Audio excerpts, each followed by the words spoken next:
Hello and welcome to भावना गंभीर commerce classes.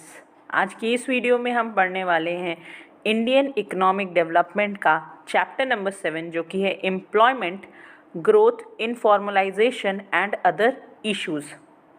सबसे पहले जान लेते हैं कि क्या है एम्प्लॉयमेंट।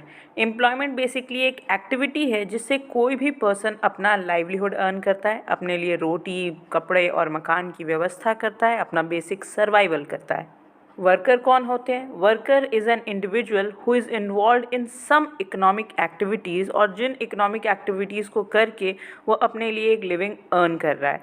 वर्कर कंट्रीब्यूट करता है in GDP bye rendering productive activities, जैसे कि फार्मर भी वर्कर कहलाएगा, मैनेजर, डॉक्टर, प्रोफेसर, हर कोई ना कोई एक्टिविटी करके और अपने लिए लाइवलीहुड अर्न कर रहा है, इसीलिए ये सभी लोग कहलाएंगे वर्कर।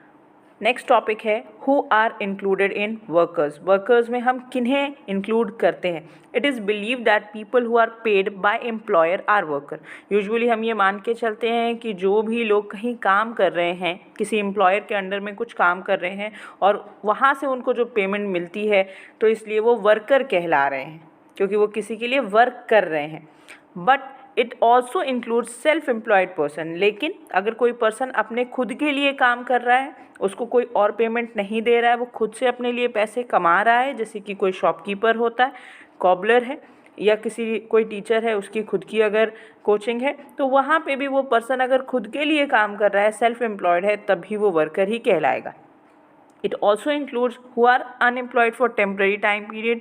अगर कोई पर्सन कोई टाइम पीरियड के लिए, टेम्प्रेरी टाइम पीरियड के लिए अनएम्प्लॉयड है, मे बी बीमारी की वजह से या किसी डिसेबिलिटी की वजह से या फेस्टिवल की वजह से या बैड वेदर कंडीशन की वजह से, इनमें से कोई भी या और भी कुछ कारण हो सकते हैं, अगर कोई पर्सन टेम्परली अनएम्प्लॉयड है तो तब भी वो वर्कर कहलाते हैं।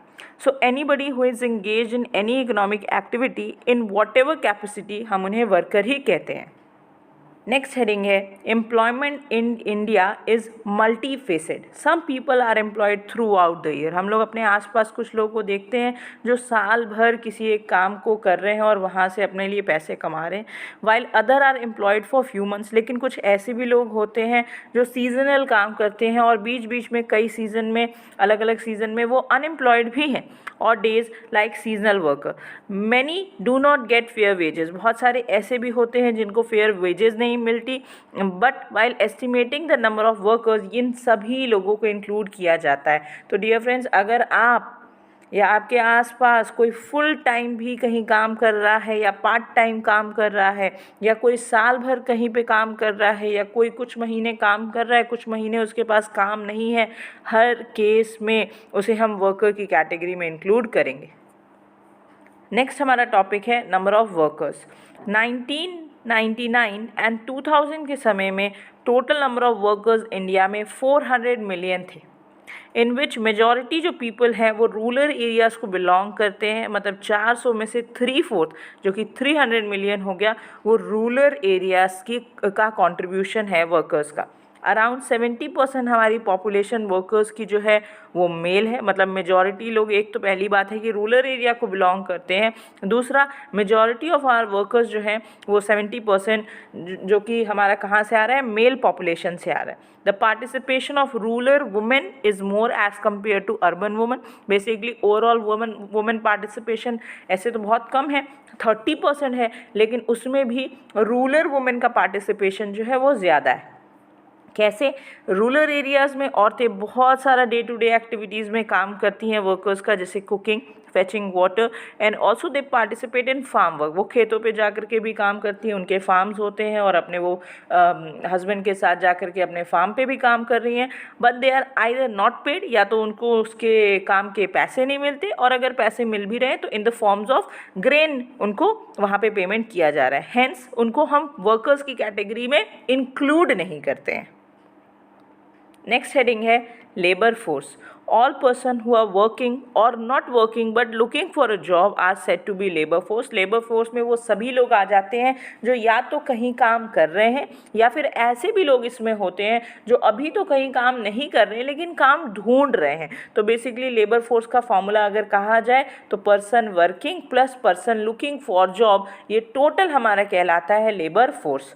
How to calculate labor force? To calculate labor force, deduct the following from the total population. आप total population में से ये following चीज़ों को लेस कर दीजिए, जो भी बच जाएगा वो आपका labor force कहलाएगा। अब क्या क्या डिडक्ट करना है total population में से? सबसे पहला those who are unfit, जो फिजिकली हैंडीकैप्ड है, जो ओल्ड पर्सन है, इनको नहीं इंक्लूड करेंगे।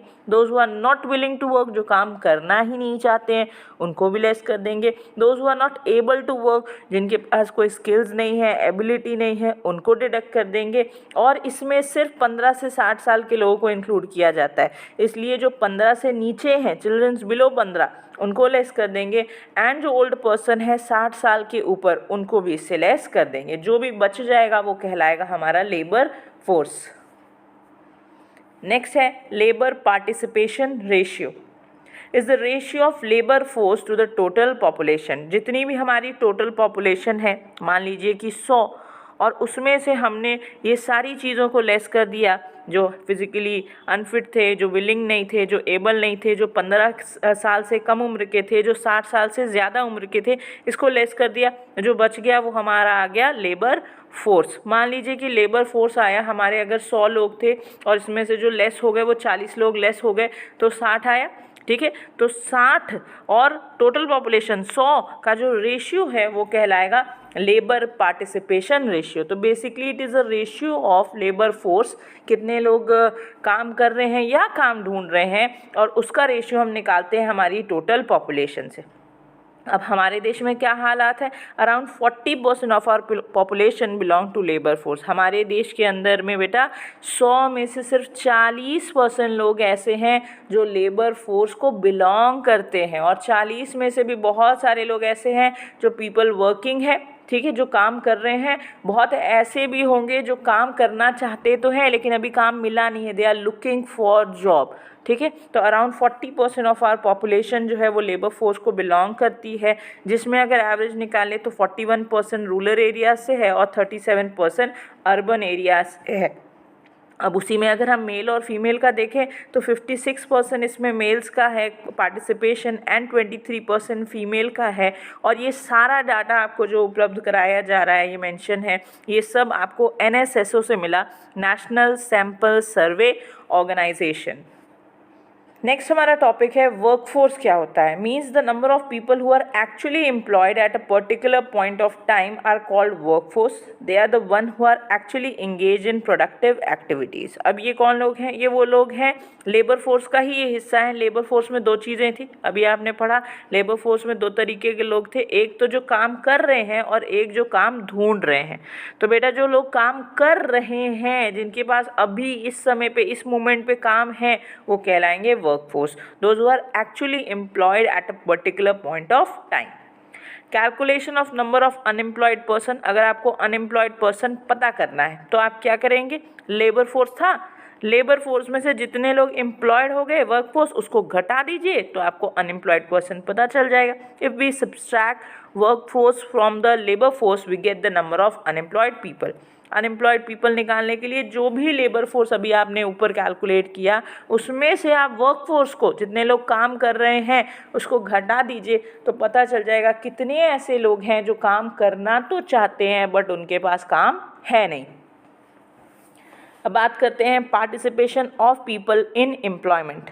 Worker population ratio is calculated by dividing the total number of worker in India by total population in India, और फिर उसको हम मल्टीप्लाई करते हैं 100 से।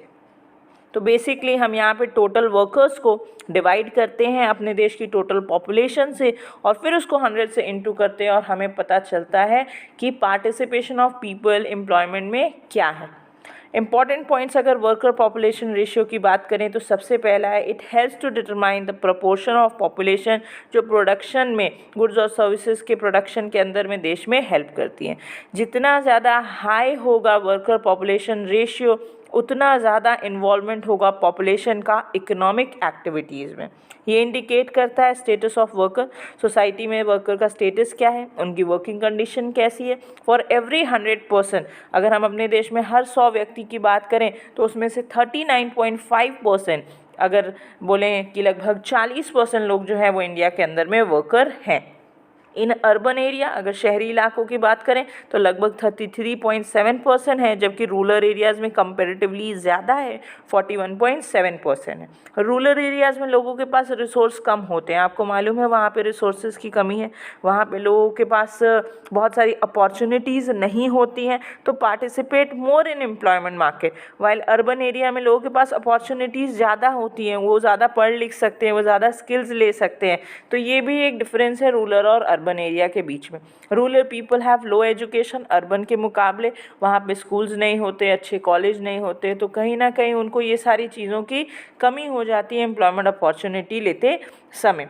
फीमेल्स पार्टिसिपेशन की अगर बात करें तो फीमेल पार्टिसिपेशन 25.4% है, जबकि मेल का 52.7% है। आप देखिए लगभग दुगना मेल का पार्टिसिपेशन है। Also male earn while family discourage करती है फीमेल मेंबर को, काम ही नहीं करने देती, तो इसी वजह से आप साफ साफ देख पा रहे हैं कि फीमेल का पार्टिसिपेशन मेल के पार्टिसिपेशन के आधा है। There are more women worker in rural area, लेकिन अभी आपको बात बताई कि वहाँ पे या तो उनको पैसा मिलता नहीं है या तो ग्रेन्स के फॉर्म में मिलता है, जो कि बार्टर सिस्टम आ गया और बार्टर सिस्टम को इंक्लूड नहीं करते हैं। नेक्स्ट हमारा हेडिंग है मीनिंग ऑफ एम्प्लॉयमेंट, इसको टिक मार्क कर लीजिएगा, ये एक इम्पॉर्टेंट टॉपिक है। एम्प्लॉयमेंट, वापस से हेडिंग आई, एम्प्लॉयमेंट क्या है? एक इकोनॉमिक एक्टिविटी है which enables a person to earn means of living. Livelihood earn करने के लिए आप कहीं काम करते हैं, पैसे कमाते हैं, कहीं आप एम्प्लॉयमेंट में रहते हैं, आपका एम्प्लॉयर होता है, आप एम्प्लॉय होते हैं, आपको वेजेस और सैलरी मिलती है जिसको आप अपने सर्वाइवल के लिए इस्तेमाल करते हैं। It may be either in the form of, अब यहाँ देखिए पीछे आपको बताया कि एम्प्लॉयमेंट दो किस्म की हो सकती है, या तो आप कहीं और काम कर रहे हैं और या तो आप खुद का काम कर रहे हैं। तो अगर आप खुद का काम करते हैं तो उसको कहते हैं सेल्फ एम्प्लॉयमेंट, और आप किसी और के लिए काम कर रहे हैं तो इसको कहते हैं wage employment. It may be either in the form of self employment और वेज एम्प्लॉयमेंट। वेज एम्प्लॉयमेंट को रेगुलर वर्कर या कैजुअल वर्कर्स भी कहा जाता है। तो सेल्फ एम्प्लॉयमेंट क्या है? It is an arrangement in which worker uses his own resources to make a living. 50% workforce belong करता है इस कैटेगरी से। इसमें शॉपकीपर्स आते हैं, आपके आसपास में जो भी किराने की दुकान है, आपके आसपास में डेयरी की दुकान है, स्टेशनरी की दुकान है, फूल वाला है, ये सब लोग सेल्फ एम्प्लॉयड हैं। इसमें ट्रेडर्स, बिजनेसमैन भी आते हैं। दूसरा है वेज एम्प्लॉयमेंट, क्या है? It is an arrangement in which workers sell their labor and earn in return। यहाँ पे क्या करता है कि आप देख रहे हैं कि आसपास अगर आपकी कोई दुकान है, जो दुकानदार है वो अपना काम कर रहा है, वो क्या हो गया? Self employed. लेकिन अपने यहाँ पे उसने अगर 2-4 हेल्पर रखे हुए हैं, वो हेल्पर्स कौन हो गए? वहाँ पे वो हेल्पर्स जो हैं वो भी वर्कर हैं, लेकिन उनकी सोर्स ऑफ एम्प्लॉयमेंट क्या है? वेज एम्प्लॉयमेंट है बेटा, क्योंकि उनको प्रॉफिट नहीं मिलने वाला। मान लीजिए कि दुकान को उस महीने में 1 लाख का फ़ायदा हुआ, तो उन्हें प्रॉफिट का भागीदारी नहीं मिलेगी, प्रॉफिट का शेयर नहीं मिलेगा, उन्हें उनकी जो भी तय सैलरी है वो मिलेगा। तो बेसिकली यहाँ पे वर्कर अपने जो एक लेबर है उसको सेल करते हैं और बदले में वेजेस अर्न करते हैं। हियर वर्कर इज़ एम्प्लॉय, और जो बॉस है उसको हम एम्प्लॉयर कहते हैं।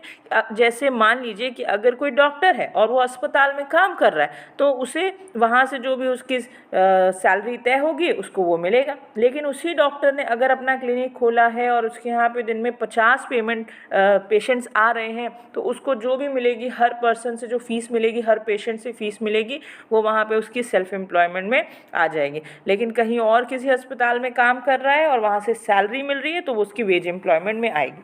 वेज एम्प्लॉयमेंट की बेटा 2 कैटेगरी है, एक रेगुलर वर्कर इसमें आते हैं, एक कैजुअल वर्कर आते हैं। When worker is engaged by someone and is paid wages on regular basis, उसे कहते हैं रेगुलर सैलरीड एम्प्लॉयज़। इसमें जॉब सिक्योरिटी होती है, और इसका अगर बात करें तो ये 14.6% इंडिया की वर्कफोर्स रेगुलर वर्कर्स में काम करती है। इसके एग्जाम्पल हैं professor, teacher, civil engineer et cetera. और कैजुअल वर्कर की अगर बात करें तो worker who are casually engage and get remuneration for work done, उन्हें कैजुअल वर्कर कहते हैं। इन्हें कभी काम मिलता है, कभी नहीं मिलता है, तो basically they are not hired on permanent basis. जैसे अगर आप बात करें कि स्कूल में अगर टीचर को रखा गया है तो वहाँ जॉब सिक्योरिटी है। ऐसा नहीं होगा कि हर 15 दिन में, महीने भर में, 4 महीने में टीचर बदल दे रहे हैं, अनटिल अनलेस कि वहाँ पे कुछ और गड़बड़ी ना हो। तो टीचर्स को बेसिकली स्कूल वाले सालों साल तक कंटिन्यू रखते हैं तो वहाँ पे उनकी जॉब ज़्यादा सिक्योर है, वो रेगुलर वर्कर्स के अंदर में आएंगे। लेकिन अगर मान लीजिए कि आपके यहाँ पे आज कोई नल ख़राब हुआ है, आपने जिस प्लम्बर को बुलाया तो आप आज ही तो ठीक करा के उसको पैसे देंगे ना, आप उसे पर मंथ का तो पेमेंट करने नहीं लग जाएंगे, आप उसे मंथली पैसा तो देने नहीं लगेंगे। तो वहाँ पे उनका काम तो कैजुअल वर्कर का हो गया ना, जब काम मिलेगा तब पैसा मिलेगा, जब काम है ही नहीं, आपके घर में तो 6 महीने से कोई नल खराब ही नहीं हुआ, तो आप प्लम्बर को बुला करके थोड़ी पैसा दे रहे, तो वहाँ उनका क्या काम हो गया। They are not hired on permanent basis, they do not get regular income, उनकी जॉब सिक्योरिटी भी नहीं है एंड अदर सोशल बेनिफिट्स भी आप उनको नहीं दे रहे हैं। तो ये कितना है वर्कफोर्स में, अगर इसकी बात करें तो 32.8% इंडिया का पॉपुलेशन कैजुअल वर्कर में काम करता है। नेक्स्ट टॉपिक है डिस्ट्रीब्यूशन ऑफ एम्प्लॉयमेंट। सबसे पहले हम इसे डिस्कस करेंगे on the basis of gender. Self employment हमारा एक मेजर सोर्स ऑफ एम्प्लॉयमेंट है। मेन का इन्वॉल्वमेंट यहाँ पे 51% है, जबकि फीमेल का कंपैरेटिवली ग्रेटर इन्वॉल्वमेंट है इसमें 55%। Casual workers second major source है लाइवलीहुड का, यहाँ पे आदमियों का पार्टिसिपेशन 31% है, जबकि औरतों का 37% है। सबसे कम लोग एम्प्लॉयड हैं रेगुलर सैलरीड में, आदमी 18% और औरतें सिर्फ 8%। नेक्स्ट हमारा डिफरेंस हम देखेंगे on the basis of region, area के वाइज पे देखेंगे, रूरल और अर्बन एरिया के बेसिस पे। सेल्फ एम्प्लॉयमेंट एक मेजर सोर्स ऑफ लाइवलीहुड है, गांव में भी और शहर में भी। अर्बन एरिया में लगभग 42% लोग इसमें एम्प्लॉयड है, रूरल एरियाज़ में 56% लोग सेल्फ एम्प्लॉयड हैं। Casual workers second major source of employment है। रूरल एरिया में 37% लोग कैजुअल वर्कर्स के तरीके से काम करते हैं और अर्बन एरिया में लगभग 18% लोग कैजुअल वर्कर्स हैं। रेगुलर सैलरीड की अगर बात करें तो 40% लोग अर्बन एरिया में रेगुलर सैलरीड वर्कर्स हैं और गांव के इलाके में ये काफ़ी कम है, सिर्फ 7% है।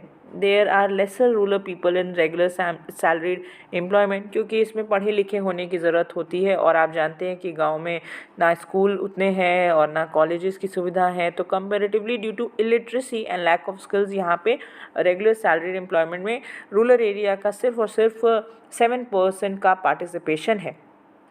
नेक्स्ट है on the basis of sectors. Economic development of a country is based on agriculture, industries and service sector. Basically हमारे 3 सेक्टर्स में हम इसको डिवाइड करते हैं, प्राइमरी, सेकेंडरी एंड टर्शरी, जो कि एग्रीकल्चर, इंडस्ट्री और सर्विस सेक्टर होता है। Also people migrate from rural areas to urban area in the search of job.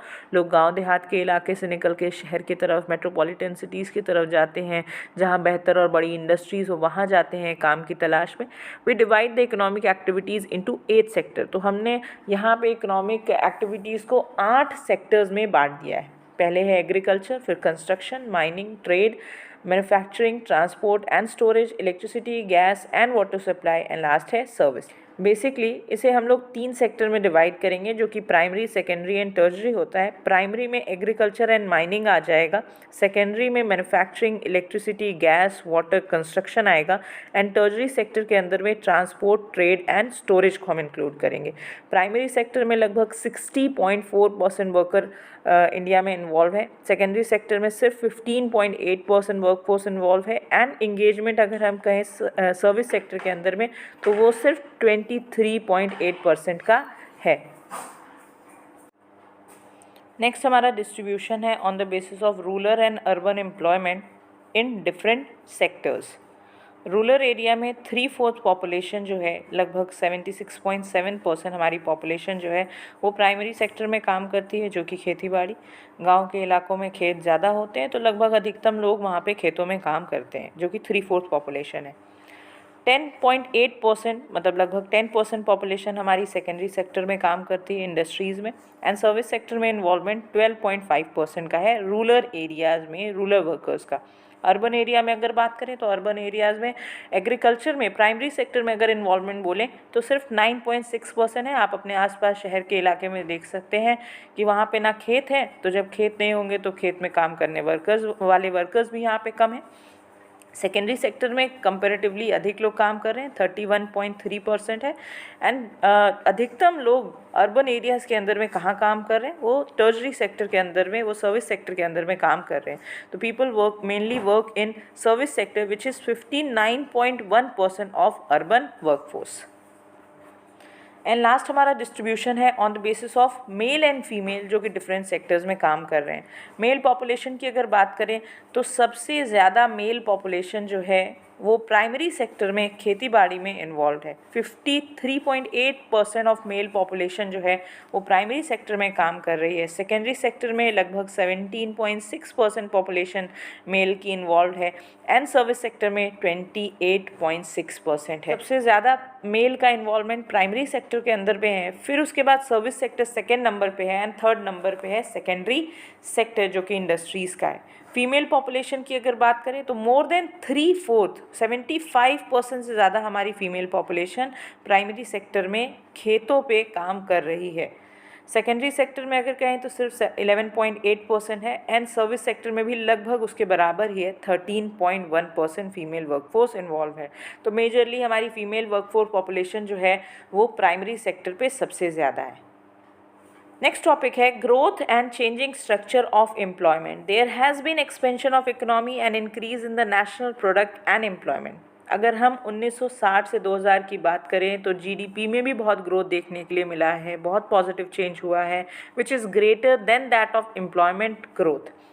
In the late 1960, employment growth started declining. During these years, the gap between the growth in GDP and employment has increased, which is jobless growth. अब हुआ क्या है समझिएगा, एक तरफ हमारी GDP बढ़ते गई है लेकिन दूसरी तरफ उसके प्रोपोर्शन में हमारी एम्प्लॉयमेंट नहीं बढ़ी है। तो बिना हमारी एम्प्लॉयमेंट बढ़े, गेटिंग माई पॉइंट, बिना हमारी एम्प्लॉयमेंट बढ़े, बिना लोगों को रोज़गार मिले, जब हमारा जीडीपी बढ़ जाता है, जीडीपी बढ़ने को हम ग्रोथ तो कहते हैं, लेकिन जब लोगों को रोज़गार नहीं मिल रहा है तो ऐसी ग्रोथ को हम जॉबलेस ग्रोथ कहते हैं। 1960 के समय में कुछ ऐसा ही हुआ, एम्प्लॉयमेंट ग्रोथ जो है वो कम होने लगी लेकिन उस दौरान हमारा जीडीपी बढ़ने लगा। जीडीपी बढ़ने को हम ग्रोथ कहेंगे, लेकिन वहीं दूसरे हाथ लोगों को एम्प्लॉयमेंट नहीं मिल रहा था, बेरोजगारी भी बढ़ रही थी, इसीलिए इस ग्रोथ को हमने नाम दिया jobless growth. Jobless growth is basically a situation when the economy is able to produce goods and services. Economy में गुड्स एंड सर्विसेज बन रहे हैं, इकोनॉमी में जीडीपी बढ़ रहा है, but without same increase in employment opportunity, लेकिन उतने रेट से एम्प्लॉयमेंट अपॉर्चुनिटी नहीं बढ़ रही। Changing structure of employment. India एक एग्रेरियन नेशन है, हम खेती बाड़ी के ऊपर शुरू से ज़्यादा निर्भर करते हुए आए हैं, where majority of our population lives in rural area and हम ज़्यादातर डिपेंड भी एग्रीकल्चर के ऊपर करते हैं अपने लाइवलीहुड के लिए। 1972-73 में there was involvement of 74.3% of our workforce in primary sector, जो कि अब कम हो चुका है, लगभग 60% हो चुका है। 1999-2000 की बात है ये कि 60% हो चुका है, अब कंपैरेटिवली और कम हो चुका है। धीरे धीरे हम लोग शिफ्ट हुए हैं towards secondary and service sector. In secondary sector it has increase from 10% to 15% and service sector में हमारा ग्रोथ लगभग 14% से 23% का हुआ है। नेक्स्ट हेडिंग है कैजुअलाइजेशन ऑफ वर्कफोर्स। बेसिकली हमारा वर्कफोर्स दो कैटेगरीज में डिवाइडेड है, एक है सेल्फ एम्प्लॉयमेंट और एक वेज एम्प्लॉयमेंट है। वेज एम्प्लॉयमेंट में दो पार्ट्स हैं, एक है रेगुलर सैलरीड और एक है कैजुअल वर्कर्स। तो बेसिकली तीन पार्ट्स हो गए, एक सेल्फ एम्प्लॉयमेंट, एक रेगुलर सैलरीड एंड एक कैजुअल वेज वर्कर्स। जब भी शिफ्टिंग हो सेल्फ एम्प्लॉयमेंट और रेगुलर सैलरीड वाले एम्प्लॉयड पर्सनस का टुवर्ड्स कैजुअल वर्कर, तो उस प्रोसेस को कहते हैं casualisation of workforce. When there is shift of self-employed and regular salaried employed to casual wage worker, and this process of moving from self-employed and regular salaried employment to casual wage worker, it is called casualization of workforce. There has been decline in self-employment. self-employment को लोग छोड़ रहे हैं, 61% से 52% हो गया। Regular salary भी कम हुआ है, 15% से 14%। एंड कैजुअलाइजेशन ऑफ वर्कफोर्स जो है वो हो रहा है क्योंकि तो कैजुअल वर्कर्स बढ़ गए 23% से 32%। नेक्स्ट है informalisation of Indian workforce. The main aim of planning commission was to raise the standard of living of people by providing them job and job security. हमारे प्लानिंग कमीशन ने focus किया कि उन्हें ना सिर्फ लोगों पे फोकस करना है कि उन्हें जॉब मिल जाए, बट साथ में उन्हें जॉब सिक्योरिटी भी मिले। सो industrialization was focused to bring surplus worker from agriculture to industries, but still after so many years of independence 3/5 हमारी जो पॉपुलेशन है, दैट इज 60% हमारी जो पॉपुलेशन है, वो अभी भी खेती बाड़ी के ऊपर निर्भर कर रही है अपने लाइवलीहुड को अर्न करने के लिए। क्वालिटी ऑफ एम्प्लॉयमेंट भी डिक्लाइन हुआ है इन पीछे के कुछ सालों में, and even after working for more than 10 to 20 years employees are facing the difficulty to get benefits, जैसे कि मैटर्निटी बेनिफिट्स नहीं मिल पाते, प्रोविडेंट फंड नहीं मिल पाता, ग्रेचुइटी, पेंशन। 10-10, 20-20 साल काम करने के बाद भी एम्प्लॉयज़ को अपने वर्क प्लेस पे ये सारी सुविधाएं भी नहीं मिल पा रही। Employees in private sector are paid less wages, और उन्हें लगता है कि वहाँ पे उनका एक्सप्लॉयटेशन हो रहा है। Informalisation of workforce refers to a situation where the proportion of workforce in the informal sector to the total workforce increases. जब हमारी टोटल वर्कफोर्स में से एक बड़ा भाग इनफॉर्मल सेक्टर में काम कर रहा है, उसे कहते हैं informalisation of workforce. Next heading है एम्प्लॉयमेंट स्ट्रक्चर इन इंडिया। तो बेसिकली हमारे पास दो तरीके का एम्प्लॉयमेंट स्ट्रक्चर है, एक है फॉर्मल जिसे ऑर्गेनाइज्ड कहा जाता है, एक है इनफॉर्मल जिसे अनऑर्गेनाइज्ड कहा जाता है। फॉर्मल या ऑर्गेनाइज्ड स्ट्रक्चर क्या है? मींस ऑल द पब्लिक या प्राइवेट एस्टेब्लिशमेंट जिसमें 10 या उससे अधिक लोग काम कर रहे हो उसे फॉर्मल सेक्टर कहते हैं, and these workers are known as formal sector worker. They enjoy social security benefits, उन्हें सोशल सिक्योरिटी बेनिफिट्स मिलते हैं, एंड उनको इनफॉर्मल सेक्टर से अच्छा सैलरी भी मिलता है। They also form trade unions to protect their interests, but they constitute only 7% of the total workforce. हमारे देश में टोटल वर्कफोर्स का सिर्फ 7% जो पॉपुलेशन है वो फॉर्मल सेक्टर को बिलोंग करता है। Rest 93%, to be precise 93% informal sector में आता है। अब इनफॉर्मल सेक्टर क्या है? इनफॉर्मल सेक्टर को अनऑर्गेनाइज सेक्टर भी कहा जाता है। इसमें प्राइवेट एंटरप्राइजेज आ जाएंगे जिसमें 10 या उससे कम वर्कर्स इन्वॉल्व हो। These workers are called informal sector worker. इसमें farmer, agriculture worker, owner of small enterprises, ये लोग आते हैं। ये लगभग 90% है, एंड टू बी प्रिसाइज 93% है, और more employment is found in this sector, जिसमें से 69% हमारी मेल की पॉपुलेशन है। They get regular income and have no protection from the government. यहाँ रेगुलर उनको जो काम करते हैं उस हिसाब से उनको इनकम मिलती है, लेकिन सरकार का यहाँ पे कोई इन्वॉल्वमेंट नहीं है, सरकार की तरफ से उनको कोई प्रोटेक्शन नहीं है, जॉब की यहाँ कोई सिक्योरिटी नहीं है, बेनिफिट्स इसमें कुछ नहीं होते हैं। They use outdated technology, also don't maintain any books of account. यहाँ पे कोई खाता नहीं बन रहा जिससे पता चल पाए क्या पेमेंट हुई, तो ये सारी प्रॉब्लम्स भी यहाँ पे आती है। नेक्स्ट है distribution of workforce in formal and informal. Out of total हमारी पॉपुलेशन जो है 396 मिलियन वर्कर्स की 28% हमारे वर्कर्स फॉर्मल सेक्टर में काम कर रहे हैं, जो कि 7% है एज ऑलरेडी टोल्ड, और 368 मिलियन इनफॉर्मल सेक्टर में काम कर रहे हैं, जो कि लगभग 90% है, जो कि प्रिसाइसली अगर आपको बताया जाए तो 93%। Only 7% are working in formal sector and 93% are working in informal sector. Out of 28 million workers जो कि फॉर्मल सेक्टर में है, 23 मिलियन लगभग मेल हैं एंड 4.8 मिलियन फीमेल वर्कर्स हैं। इनफॉर्मल सेक्टर में 368 मिलियन वर्कर्स हैं, जिसमें से 249.8 मिलियन वर्कर्स मेल हैं एंड 118 मिलियन वर्कर्स फीमेल हैं। International labour organisation ILO along with the Indian government has started the modernization of informal sector। Informal sector को modernise करने और स्ट्रॉन्ग करने के लिए ILO एंड हमारी इंडियन गवर्नमेंट एक साथ काम कर रही है, and also provision for social security measures has been taken कि किस तरीके से हम अपने इनफॉर्मल सेक्टर के जो वर्कर्स हैं उनको एक जॉब सिक्योरिटी प्रोवाइड कर पाएँ, इसके ऊपर वो काम कर रहे हैं। नेक्स्ट है मीनिंग ऑफ अनएम्प्लॉयमेंट। अब हमने बहुत जान लिया कि क्या है employment, let us now know कि अनएम्प्लॉयमेंट क्या है।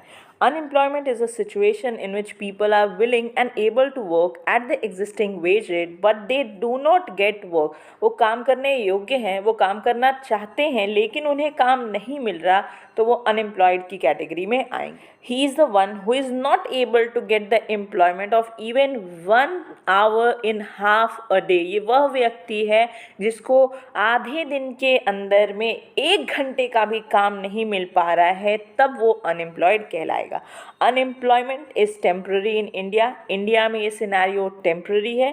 ये people can't remain completely unemployed. कोई भी पर्सन पूरे तरीके से कभी भी अनएम्प्लॉयड नहीं है, लॉन्ग टाइम पीरियड के लिए तो नहीं है, because of the economic condition and दस दे आर फोर्स्ड कि उनको अनप्लीजेंट जॉब भी, डेंजरस जॉब भी, अनक्लीन अनहेल्दी जॉब्स को भी एक्सेप्ट करना पड़ता है, उसके लिए भी हाँ करनी पड़ती है और वो काम करना पड़ता है, because at the end of the day उनको अपने लिए 2 रोटी की व्यवस्था करनी है. तो आप अपने आसपास देखते हैं कि नाले साफ़ करने वाले हैं और गटर साफ़ करने वाले हैं, तो देखिए वो लोग जो ये काम कर रहे हैं तो कहीं ना कहीं ये अनप्लीजेंट काम है, बहुत डेंजरस, बहुत अनक्लीन, बहुत अनहेल्दी है, लेकिन फिर भी उनको ये जॉब को एक्सेप्ट करना पड़ रहा है. दे आर फोर्स्ड कि उनको ये काम करना पड़ रहा है, क्योंकि कहीं ना कहीं उन्हें भी अपने घर परिवार के लिए वो 2 रोटी की व्यवस्था करनी है. What are the sources of unemployment data? कहाँ से हमें ये sources मिलते हैं? सबसे पहली रिपोर्ट हमें आती है सेंसस ऑफ इंडिया की. नेक्स्ट है NSSO, national sample survey organisation. And third हमारी रिपोर्ट जहाँ से आती है वो है directorate general of employment and training. ये एक बहुत अच्छा टॉपिक है, ये आपको सैम्पल्स में भी मिल जाएगा. Types of unemployment in India. सबसे पहला है disguised unemployment. It is also known as hidden unemployment, which refers to a state in which more people are engaged in work than they are really needed. It is mainly found in agriculture, where if 2 people are required, किसी एक land पे 2 लोगों के काम करने की ज़रूरत है और वहाँ 5 लोग काम कर रहे हैं, जितने की ज़रूरत है उससे अधिक लोग काम कर रहे हैं, तो जितने भी अधिक लोग काम कर रहे हैं, मतलब इस केस में 3 लोग अधिक काम कर रहे हैं, तो वो 3 लोग कहलाएंगे डिस्गाइज्ड अनएम्प्लॉयमेंट, क्योंकि उन 3 लोगों को पता ही नहीं कि वो एक्स्ट्रा काम कर रहे हैं. दैट इज़ वाई इसे हिडन अनएम्प्लॉयमेंट भी कहा जाता है और ये खेती बाड़ी में पाई जाती है. दूसरा है seasonal unemployment, that occur in certain seasons of the year. It varies from state to state depending upon the method of farming, condition of soil, type of crops growth. तो कई बार जब आपके फर्टिलिटी वैसी नहीं है, या अगर हम बात करें कि बेसिकली वेदर कंडीशन वैसा नहीं है और उस दौरान अगर आप कोई खेती नहीं कर पा रहे हैं अपने पर्टिकुलर रीजन और स्टेट के वेदर कंडीशंस को देखते हुए और आप कुछ महीनों के लिए बेरोजगार हैं, तो आप कहलाएंगे सीजनल अनएम्प्लॉयड. थर्ड है open unemployment, refers to a situation in which person are able and willing to work at the existing wage rate, लेकिन उनको कोई काम मिल नहीं रहा है. It can be seen and counted easily. ये हम easily देख सकते हैं, इसे हम गिन सकते हैं. These workers are totally idle. वो पूरे तरीके से खाली बैठे हुए हैं और इसको कहते हैं open unemployment. ये इंपॉर्टेंट टॉपिक है, ज़रूर से पढ़ लीजिएगा. नेक्स्ट टॉपिक है causes of unemployment. फर्स्ट है slow rate of economic growth. There are employment opportunities but they are less than that of actual requirement level. Employment opportunities आ रही हैं, ऐसी बात नहीं है कि जॉब्स नहीं आ रही, वैकेंसीज़ नहीं ओपन हो रही, लेकिन जितने की ज़रूरत है उतनी नहीं हो रही. इकोनॉमिक ग्रोथ है लेकिन स्लो है. सबसे पहला ये कारण है अनएम्प्लॉयमेंट का. दूसरा पॉपुलेशन एक्सप्लोजन हमारे देश में, क्योंकि बहुत ज़्यादा पॉपुलेशन है तो जो भी एम्प्लॉयमेंट अपॉर्चुनिटीज़ आती हैं वो कंपैरेटिवली कम लगने लगती हैं. तो दूसरा पॉपुलेशन हमारा कारण हो गया. तीसरा under developed agriculture, use of outdated technology. बहुत जगहों पे अभी भी एग्रीकल्चर में बहुत पिछड़ी हुई टेक्नोलॉजी का इस्तेमाल होता है. And also too much dependency on this sector. इस एक सेक्टर के ऊपर बहुत अधिक पॉपुलेशन आ जाने की वजह से यहाँ पे डिपेंडेंसी बढ़ जाती है. फोर्थ पॉइंट है defective education system. Our today's education system is full of defects, so we must take provisions for imparting technical and vocational training facilities to enable people to get employment opportunities. तो basically education system में भी change करने की ज़रूरत है, जो हमारी सरकार अब कर रही है, जिसका आने वाले समय में हमें बहुत अच्छा फ़ायदा देखने के लिए मिलेगा, ऐसी उम्मीद है. नेक्स्ट है slow growth of industries due to lack of capital facilities. Capital facilities नहीं जब होती तो इंडस्ट्रियल डेवलपमेंट अच्छा नहीं हो पाता, क्योंकि इंडस्ट्रीज़ को सेटअप करने के लिए लगता है बहुत सारा कैपिटल। नेक्स्ट है decline in cottage and small scale industries. धीरे धीरे समय के साथ कॉटेज और स्मॉल स्केल इंडस्ट्रीज़ कम होते गई, बंद होते गई। Many people who are earlier employed in this sector अब वो बेरोजगार हो चुके हैं। बहुत जगह पे हमें ये भी देखने के लिए मिलता है कि जैसे हमारी गवर्नमेंट ने प्लानिंग की वैसा उन चीज़ों को इम्प्लीमेंट नहीं कर पाए, दैट इज़ वाई अनएम्प्लॉयमेंट बढ़ते गया। नेक्स्ट है inadequate employment planning. Less priority was given to unemployment and various schemes were not even focused. बहुत सारी स्कीम्स ऐसी भी रही पीछे के समय में जो बन तो गई लेकिन वो प्रॉपरली इम्प्लीमेंट नहीं हुई, उन स्कीम पे बहुत ज़्यादा फोकस नहीं किया, जिसकी वजह से एम्प्लॉयमेंट अपॉर्चुनिटीज़ जो आ सकती थी वो नहीं आ पाई। नेक्स्ट है लो कैपिटल फॉर्मेशन, इन्वेस्टमेंट की कमी। Due to low level of investment the job creation capabilities are adversely affected. तो बेसिकली अगर आप सोच रहे हैं कि कोई बिज़नेस आप कर रहे हैं, आप सोच रहे हैं कि बिज़नेस आप एक्सपैंड करेंगे तो वहाँ पे आप बहुत सारे लोगों को एम्प्लॉयमेंट अपॉर्चुनिटीज़ दे पाएंगे, which is very good, very nice. लेकिन अगर आपके पास उतना कैपिटल ही नहीं है, अगर आप उतना इन्वेस्ट ही नहीं कर पा रहे हैं एंड आपका बिजनेस बढ़ेगा नहीं, तो आप और लोगों को एम्प्लॉयमेंट नहीं दे पाते हैं। तो एक तरीके से अगर इन्वेस्टमेंट कम होता है, कैपिटल फॉर्मेशन कम होता है, तो उसका भी एम्प्लॉयमेंट अपॉर्चुनिटीज़ के ऊपर नेगेटिव इम्पैक्ट होता है। तो these were the causes of unemployment in India. अब बात आती है कि रेमेडियल मेजर्स क्या है। भाई प्रॉब्लम है तो उसको ठीक कैसे करें। सबसे पहली प्रॉब्लम यही थी कि स्लो ग्रोथ था जीडीपी का, तो जीडीपी के ग्रोथ को एक्सेलरेट करिए, उसे बढ़ाइए। For improvement in employment opportunities सबसे पहले रिक्वायरमेंट है कि जीडीपी के ग्रोथ रेट को बढ़ाया जाए। दूसरा, कंट्रोल करें हम अपनी पॉपुलेशन को, जो पॉपुलेशन एक्सप्लोजन हो रहा है उसको हम कंट्रोल में लेकर के आएँ ताकि हमारे जितने रिसोर्सेज हैं वो हमें पूरे हो पाएँ। तीसरा है development of agriculture sector, agriculture में नई टेक्नोलॉजी का इस्तेमाल करें, बेटर इरिगेशन फैसिलिटीज़ आए, लैंड रिफॉर्म आए। एग्रीकल्चर डेवलपमेंट अगर होता है तो वहाँ से हमारी एम्प्लॉयमेंट की कुछ प्रॉब्लम सॉल्व होने लगेंगी। ऑल्सो हम बहुत डिपेंडेंसी नहीं रखें एग्रीकल्चर के ऊपर, हम शिफ्ट करें टूवर्ड्स सेकेंडरी सेक्टर जो कि हमारा इंडस्ट्रीज़ का है, एंड टूवर्ड्स सर्विस सेक्टर जो कि टर्जरी सेक्टर है। फोर्थ पॉइंट है स्मॉल स्केल एंटरप्राइजेस को एनकरेज करें। हमारी सरकार आज के समय में एमएसएमई को इतना क्यों एनकरेज कर रही है? क्योंकि एम्प्लॉयमेंट की प्रॉब्लम को कम करना चाहती है, हटाना चाहती है। तो इसी तरीके से हम फोर्थ पॉइंट में एनकरेज कर रहे हैं स्मॉल स्केल इंडस्ट्रीज़ को, इजी फाइनेंशियल सपोर्ट प्रोवाइड कर रहे हैं, रॉ मटेरियल दे रहे हैं, अवेलेबिलिटी ऑफ बेटर टेक्नोलॉजी दे रहे हैं, इंफ्रास्ट्रक्चर अच्छा कर रहे हैं ताकि स्मॉल स्केल एंटरप्रेन्योर्स को इसकी मदद मिल पाए एंड वो बिज़नेस अपना स्टार्ट कर पाए और अपने बिजनेस को एक्सपेंड कर पाए। नेक्स्ट है improvement in infrastructure, better infrastructure facilities दे रहे हैं। नेक्स्ट पॉइंट है स्पेशल एम्प्लॉयमेंट प्रोग्राम्स। उसके अलावा सरकार हमारी समय समय पे बहुत सारे सेल्फ एम्प्लॉयमेंट और वेज एम्प्लॉयमेंट प्रोग्राम्स को इंट्रोड्यूस कर रही है एंड उसको इम्प्लीमेंट करा रहे हैं, which is more important. Seventh point है improvement of employment exchange. Employment exchange बनाए जा रहे हैं सरकार के द्वारा, पहले से भी ये एम्प्लॉयमेंट एक्सचेंज थे लेकिन इसकी वर्किंग को और इम्प्रूव किया जा रहा है ताकि जॉब सीकर्स को ईजिली इन एम्प्लॉयमेंट एक्सचेंज से जॉब्स मिल पाएँ। नेक्स्ट है creation of self employment opportunities. सरकार हमारी चाह रही है कि हम आत्मनिर्भर बने, हम नौकरी ढूंढने के बजाय, नौकरी लेने के बजाय नौकरी देने वाले बने। तो government must provide financial assistance, training, raw material to generate employment opportunities, और ऐसा अभी के समय में सरकार बहुत सारी स्कीम्स और योजना के थ्रू ऐसा कर रही है। नाइन्थ पॉइंट है रिफॉर्म्स इन एजुकेशन सिस्टम। पीछे के समय में आपने देखा न्यू एजुकेशन की जो हमारी रिफॉर्म्स हुए, तो इसके थ्रू सरकार हमारे एजुकेशन सिस्टम को भी और बदल रही है और आज के समय की या रिक्वायरमेंट के हिसाब से बना रही है। तो our education system must be more diversified. तो हम फ्यूचर में चाहेंगे कि ये और बदले, वोकेशनल ट्रेनिंग मिले ताकि बच्चों की स्कूल के अंदर से ही स्किल डेवलप होने लग जाए एंड उनको बेटर जॉब अपॉर्चुनिटीज़ मिल पाए। तो ये थे remedial measures for unemployment. Government policies and employment generation. Union and state government has taken various measures to provide employment opportunities for minimum survival since independence. आज़ादी के समय से सरकार हमारी बहुत सारे मेजर्स और स्कीम्स ऐसी बनाती रही है जिससे लोगों को एम्प्लॉयमेंट अपॉर्चुनिटी सरकार ने दी है। गवर्नमेंट ने डायरेक्ट एम्प्लॉयमेंट दी है लोगों को by providing employment in public sector department, सरकार की इंडस्ट्रीज़ में, हॉस्टल्स में, ट्रांसपोर्ट कंपनीज एक्सेट्रा में।